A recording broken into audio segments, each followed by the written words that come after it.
Vamos começar a falar desse eclipse. Vamos fazer o esqueminha que a gente tem feito nas últimas vezes. Vou contar para vocês o conceito desse eclipse aqui. Ele não vai fugir muito absurdamente do conceito do eclipse do dia 25 de outubro, porque mecanicamente o eclipse é muito parecido, né? Todos eles são parecidos. Eles têm, inclusive os efeitos dele, alguns astrólogos falam que o eclipse solar é mais forte, tem alguns astrólogos que só trabalham com eclipse solar, tem outros que trabalham com lunar também com uma intensidade menor. Nas minhas experiências, nos clientes que eu tive, nas experiências que eu tive na minha vida, inclusive, eles têm intensidades longas, os dois, né? Coisas vão acontecendo aí durante um bom tempo por causa desses dois aí. E a gente vai entender como essas coisas funcionam agora. Lembrando que as pessoas que vão ser mais afetadas por esse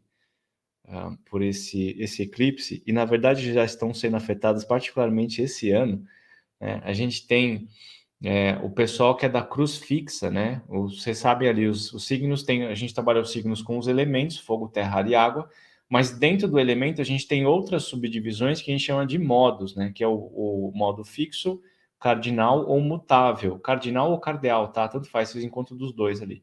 Então é cardeal, fixo e mutável. Cada um deles tem um comportamento diferente. Isso precisa ter uma subdivisão, né? Porque senão não faz sentido você ter três signos dentro do mesmo elemento, senão eles são iguais, né? Então a gente tem essa divisão aqui por observação mesmo, tá?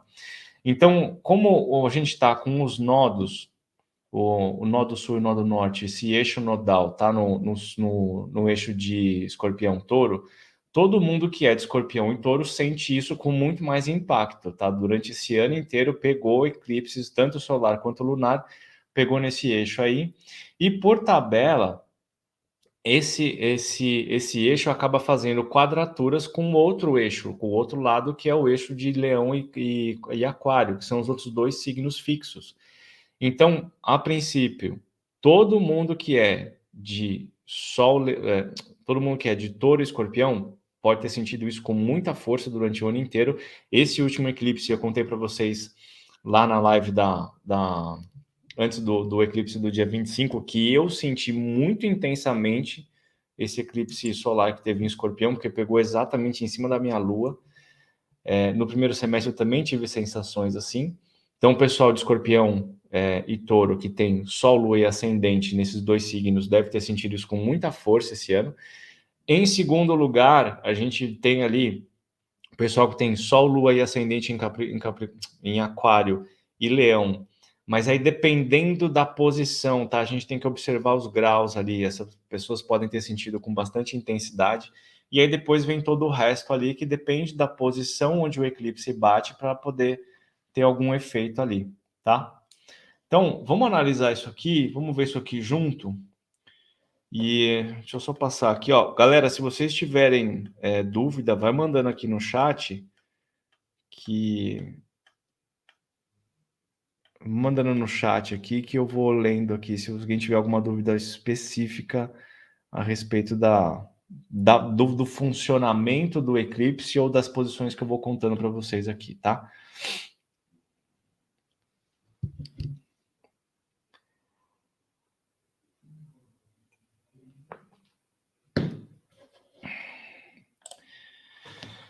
Muito bem, olha lá, eclipse. Uma coisa, antes de mais nada, eu vou falar um pouquinho de astrologuês e depois eu vou traduzindo, tá?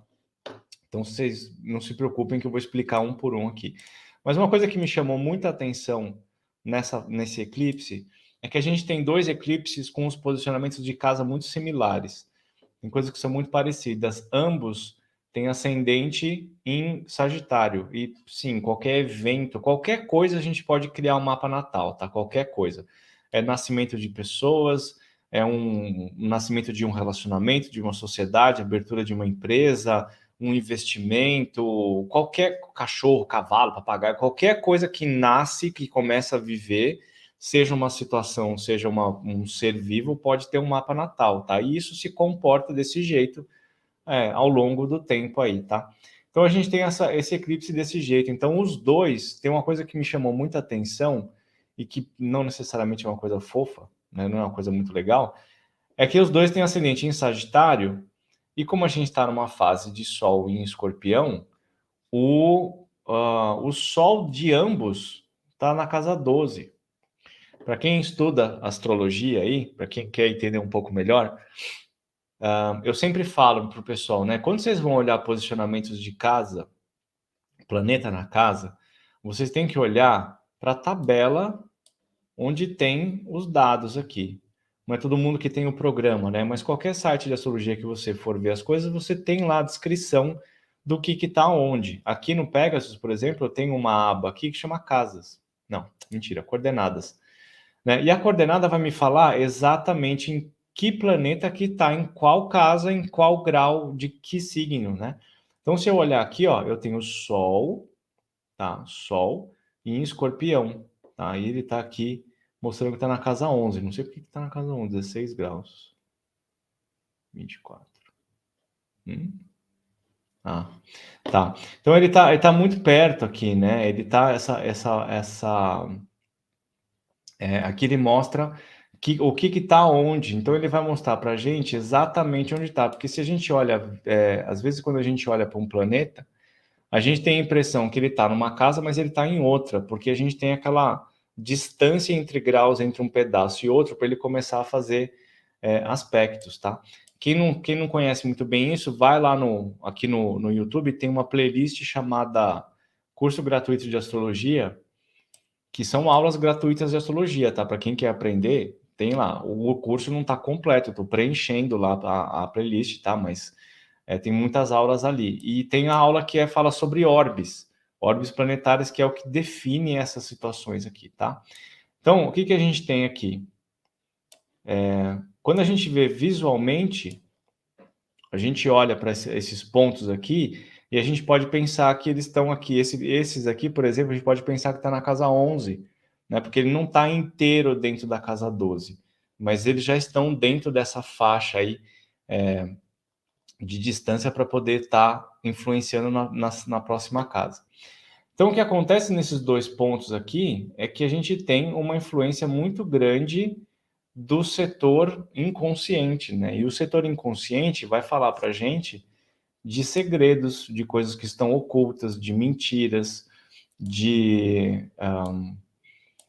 situações que não são claras, são todas coisas meio esquisitas, que estão meio atrapalhadas, as informações não chegam direito, está tudo meio nublado nessas situações aí, tá? São coisas que são esquisitas. Então, essas duas aparições aqui, do ascendente em Sagitário e posicionamentos dentro da casa 12, podem reforçar essa sensação de que a gente não sabe muito bem o que está acontecendo pelo mundo.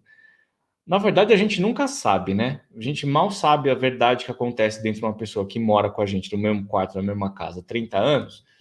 Quanto mais a gente vai saber o que acontece na política, nas finanças nos outros países, que a gente não está perto, a gente não está vendo, né?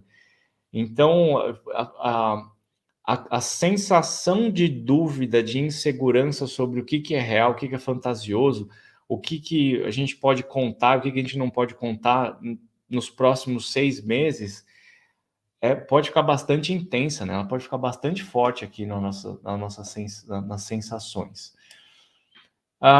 Como a gente tem os dois com ascendente em Sagitário, mesmo com essa sensação de não saber muito bem o que está acontecendo, a gente pode ter uma força muito grande da fé, né? A gente ainda pode acreditar muito, com muita intensidade, que as coisas vão dar certo.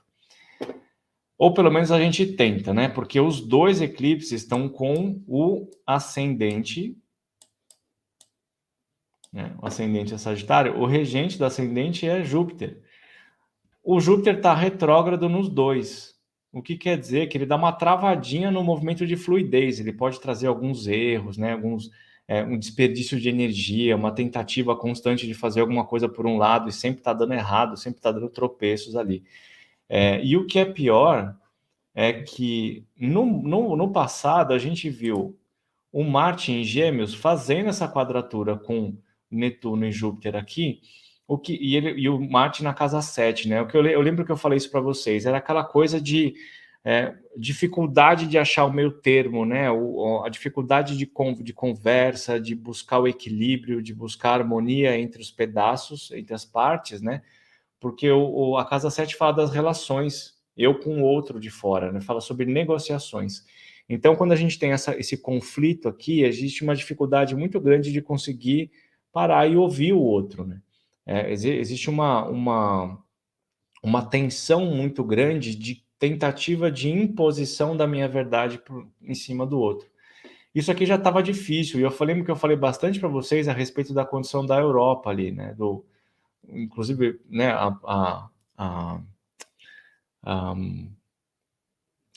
da Rússia com a Ucrânia, ainda tem os Estados Unidos no meio do caminho, a China está naquela história, então todos os grandes do hemisfério norte estão nessa dificuldade de conseguir achar o meio termo, um querendo impor coisa no outro, sem a gente conseguir achar um caminho de apaziguamento, né?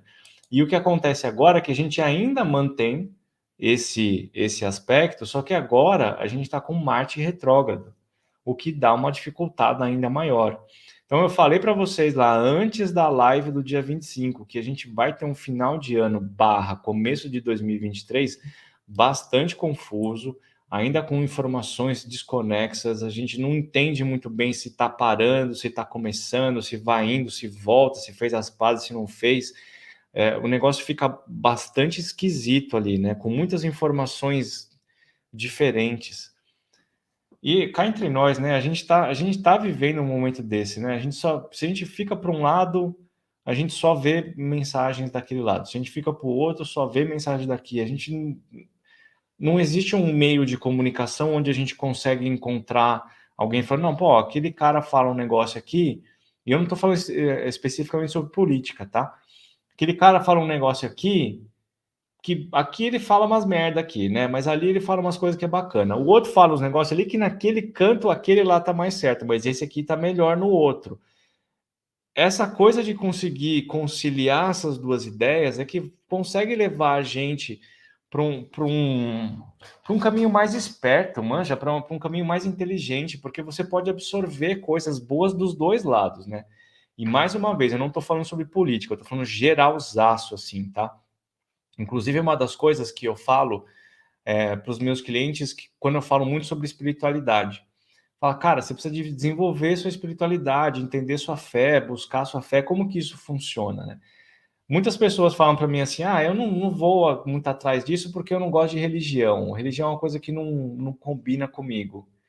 Aí eu falo, pô, bacana, né? Pelo menos você tem essa consciência, porque religião também é uma coisa que não conversa muito comigo. Mas eu já experimentei um monte de coisas. Eu já fui, óbvio, né? No Brasil você cresce como católico, né? Então você tem algumas informações do catolicismo, depois eu passei um tempão no kardecismo, experimentei alguma coisa de Umbanda, também fui lá para o xamanismo, eu vou buscando coisas diferentes e vou pegando e falo, isso aqui é bacana, hein? E trago isso para o meu dia. Pego outro negócio lá, bom, trago para cá também. E eu vou juntando a minha verdade, só que eu preciso experimentar isso, né? Eu tenho que ir conhecer coisas diferentes e às vezes me submeter a algumas coisas, obviamente que não seja ofensivo, né? Para você poder tirar uma conclusão e criar a sua realidade ali, né? Então, como eu falo, né, não existe verdade absoluta, mas você pode criar uma verdade baseada em várias verdades diferentes. E esses posicionamentos aqui dos eclipses, especialmente com esse Marte aqui, fazendo quadratura com o regente do ascendente, ele dificulta muito esse caminho do meio, né? E a radicalização é uma coisa que a gente já está vivendo há bastante tempo. Desde o ano passado, né, que a gente tem retomado essa quadratura existente aqui entre Saturno, né, e Urano, que estão nesse eixo aqui, nessa briga já faz um tempão. Esse ciclo aqui começou lá em 1988, lá atrás, né, e eles estão dando a volta ali até eles se encontrarem de novo, iniciar um novo ciclo, que se eu não me engano é 2032. Então a gente ainda tem um tempão desse efeito pela frente, mas não necessariamente da quadratura, que graças a Deus, Pai amado, glória, Senhor, alegria, salve, salve, Senhor, né? Isso aqui já está acabando. Ano que vem a gente já vai se livrar dessa história aqui de uma vez, porque o Saturno continua o caminho dele, vai entrar em peixes lá e vai largar esse aquário. Essa quadratura se desfaz, o que quer dizer que a gente pode começar a lidar com novas situações, mas não necessariamente a gente vai estar livre das consequências disso aqui, viu? Porque isso aqui é o novo contra o velho, é o tradicional contra o revolucionário. E quando há esse embate aqui, sempre alguma coisa desmorona, e normalmente é o tradicional que acaba se desmoronando ali. Então você tem, quando você tem uma coisa que está já estabelecida e aquilo acaba se despedaçando, você precisa construir alguma coisa nova, e essa construção vem através de tentativa e erro. Então a gente passa por algum tempo ali tentando se acertar nessa nova realidade. E o problema dessa história toda é que, não só aqui nessa quadratura, mas especialmente. Deixa eu puxar esse mapa mais para cá. Especialmente quando a gente olha nesse eclipse de terça-feira, agora, que vai ser 8 de novembro, 8 horas e 1 minuto de Brasília, né? O que quer dizer que não, a gente não vai. A gente não vai poder ver a beleza desse eclipse aqui, né?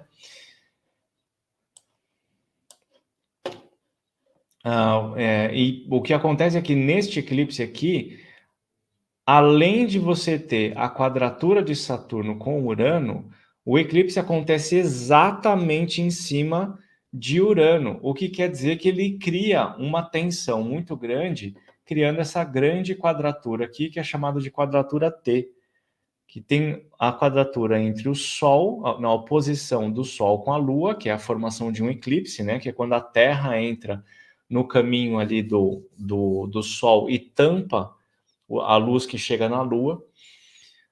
E aí isso ainda também cria essa quadratura com Saturno aqui. Tá todo mundo ali mais ou menos em 16 graus, né? Só o Saturno está 18, né? 18 graus. Mas pelo menos ele está no movimento direto, não está retrógrado. Então pode dar uma facilitada na história aqui, tá?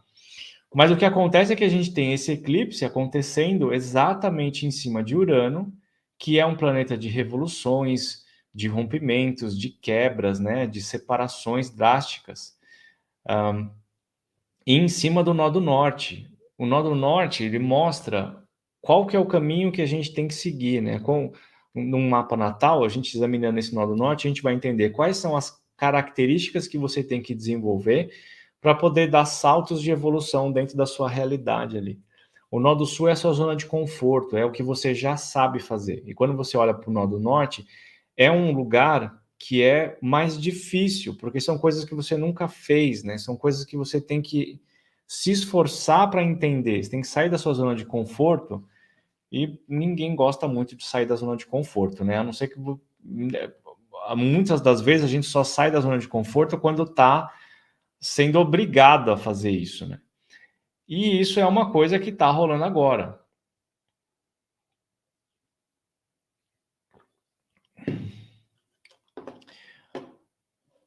Essa oposição criada aqui, e ainda somando com essa quadratura, pode intensificar nos próximos meses os eventos sociais, políticos e financeiros que a gente tem vivido aí.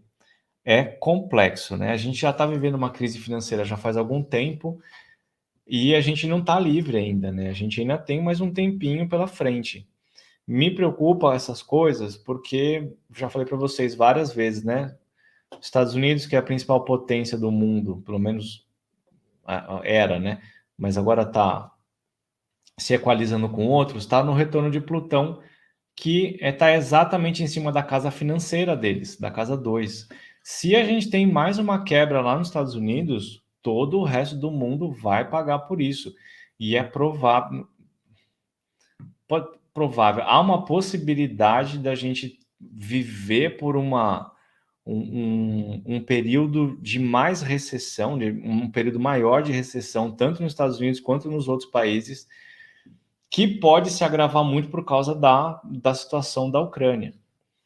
A Europa também está sob essa história aí, né? Então, enquanto aquele negócio lá não se resolver, enquanto eles não sentarem e falar, não, peraí, mano, vamos falar o seguinte, tira o dedo do botão de explodir o mundo e vamos trocar uma ideia aqui, vamos ver o que a gente pode achar de um caminho mais bacana para nós, né?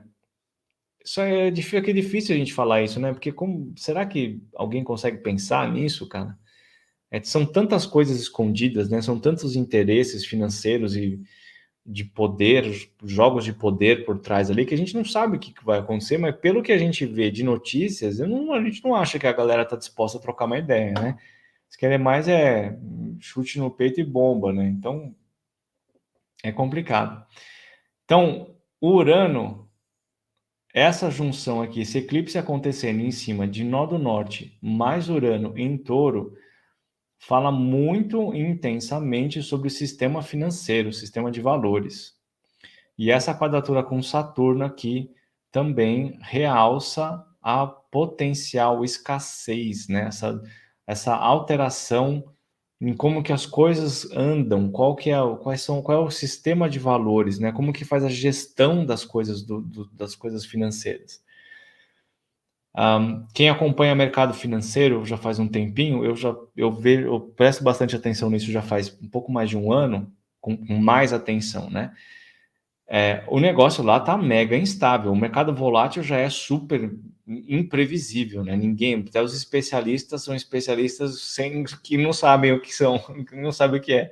E o negócio tá mega instável, especialmente nesse segundo semestre. A gente teve um eclipse esse ano no dia 30 de abril, a gente teve um eclipse em Touro e a gente teve uma baita de uma queda em todos os mercados, né? Isso no mercado tradicional e no mercado de criptomoedas também. Teve um problema com uma das criptomoedas que levou o preço a desabar de praticamente tudo, né? Foi um crash super forte que teve, eu não me lembro que mês que foi agora isso aqui. Mas eu acho que foi depois do eclipse. Então, a gente tem uma intensificação dessa ação, dessa dificuldade do setor financeiro e que leva a gente a dar uma segurada nas coisas. Então a gente precisa prestar atenção em tudo, governos sendo trocados, né, a situação da crise lá, da guerra na Ucrânia, que pode virar uma guerra generalizada, a gente ainda está correndo esse risco. Se não correr esse risco, a gente ainda pode ter uma crise financeira na Europa por causa da distribuição como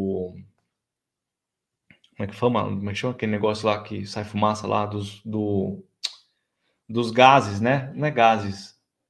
Não é gases, é gases. O gases da Rússia não tá chegando na Alemanha. Ô, Jesus, como é que chama o negócio lá, cara? Bom, enfim, vocês entenderam, né? Deixa eu ver aqui mais para baixo. Certo? Então a gente tem especialmente esse lado financeiro bastante conturbado para os próximos 6 meses. A gente tem uma necessidade de rever e refazer como que a gente faz. Como que a gente lida com o nosso valor financeiro no nosso dia a dia, né? A gente tem um monte de coisas que não são boas, né? O sistema não é legal, ele não funciona bem, ele está sempre com problema, ele está sempre quebrando, ele está sempre com alguma coisa em crise, sabe? Alguma coisa precisa mudar nessa história. O problema é que para a gente mudar uma coisa que já está estabelecida há muitos anos, tem que ter um rompimento, né? Rompimento não é legal, mas ele pode levar a gente para um lugar melhor. E esse rompimento, ele potencialmente está chegando não só por causa dos eclipses que aconteceram nesse eixo de Escorpião e Touro, mas também por essa ação aqui de Plutão em Capricórnio, que ele já está lá desde 2008 e ele vem causando essas instabilidades. E o que é mais importante é que em março do ano que vem, que é no pico, um pouquinho depois do máximo da energia do eclipse, desse aqui, ele vai passar aqui no dia 23 de março, ele dá o primeiro pezinho dentro do signo de Aquário, ele faz essa transição ali. E essa transição é muito forte, ele é muito intenso. Então, por ser muito lento, toda vez que ele faz uma transição, ele causa grandes impactos. Então, isso aqui, ao meu ver, é mais um passo, é uma coisa mais forte, mais incisiva sobre a transição planetária que a gente está vivendo em direção à era de Aquário, que potencialmente pode ser uma coisa boa, mas eu não vejo isso sendo campos floridos de girassol no interior da França, não. Eu vejo dificuldades muito intensas acontecendo por causa dessa passagem. Eu vou fazer um vídeo em breve sobre isso aqui. Inclusive, antes do final do ano, eu vou fazer uma live com alguns astrólogos, colegas convidados. A gente vai fazer um catadão aqui de uns astrólogos para a gente conversar sobre as possibilidades de 2023, e esse Plutão em Aquário vai ser um tema bastante intenso que a gente vai tratar aqui, tá? Então, de uma maneira geral, além do problema financeiro que a gente tem com essa junção dos três aqui, né? Lua, Nó do Norte e Urano em Touro, fazendo quadratura com Saturno, ainda tem esse Plutão aqui, exercendo o poder dele bastante intenso. A gente tem uma dificuldade de achar o caminho no meio de negociações, uma impaciência muito grande, porque a gente tem esse Marte retrógrado na casa 7, fazendo quadratura com o regente do eclipse aqui, que é Sagitário, tá? Além disso aqui, essa quadratura aqui com o regente do ascendente e com Netuno, ele ainda pode provocar alguns acidentes, né? Acidentes que já vem assim, já está bem na beirinha do precipício lá desde o outro eclipse do dia 25, que são desastres naturais, né? Porque o touro também está ligado com a estrutura da Terra, né? O físico da Terra. Então a gente pode falar ali sobre possibilidades de erupções, de terremotos, de acidentes com locais de água, né? Eu não sei se vocês chegaram a ver, mas 5 dias depois do eclipse, do dia 25, uma ponte na Índia caiu. Vocês chegaram a ver isso? Eu vi aí esses dias. Tem uma ponte, falaram, a manchete era ponte centenária na Índia cai e mata mais de 130 pessoas. Aí você vai ver a ponte caindo aos pedaços, né, meu? Tá tudo de qualquer jeito lá. Aí tem um montão de gente tipo, era a balada do lugar, né? Um montão, uma galera numa ponte assim, mas tinha um monte de gente. E a câmera estava colocada bem na entrada assim da ponte. Aí tava os caras ali rindo, dando risada, chacoalhando, tinha os tontos chacoalhando assim a ponte, e uma hora que a ponte arrebentou e caiu todo mundo. Disseram que tinha umas 400 pessoas naquela ponte lá e mais de 130 morreram na hora que caiu, né? A queda não era muito alta, mas você tá ligado como é que é as coisas, né? Você bate de qualquer jeito ali, você... Então, acidentes assim nesse sentido podem acontecer de uma maneira mais generalizada, maior ainda, né? Lembrando que no eclipse passado, a sombra do eclipse passou em cima da Europa, hein? Lembra disso, né? Eu não vi onde vai passar essa sombra aqui. Esqueci. O eclipse passou em cima da Europa, o que quer dizer que a gente tem uma energia muito grande de obscuridade, vai passando ali em cima daquele setor, pelo menos até o dia 25 de janeiro. Então a gente tem que ficar de olho nessa história aí, tá? Uma última coisa aqui, antes do a gente fazer intervalinho, a respeito de finanças, né? Muita atenção em onde que vocês vão aplicar dinheiro, tá? Se vocês têm dinheiro aplicado em mercado de alto risco, tenham um consultor perto de vocês, não façam as coisas por si, né? E fica atento, cara, porque o negócio pode dar, se começar a intensificar o negócio lá no hemisfério norte, a bolsa vai cair de uma maneira drástica, vai tudo vir por água abaixo.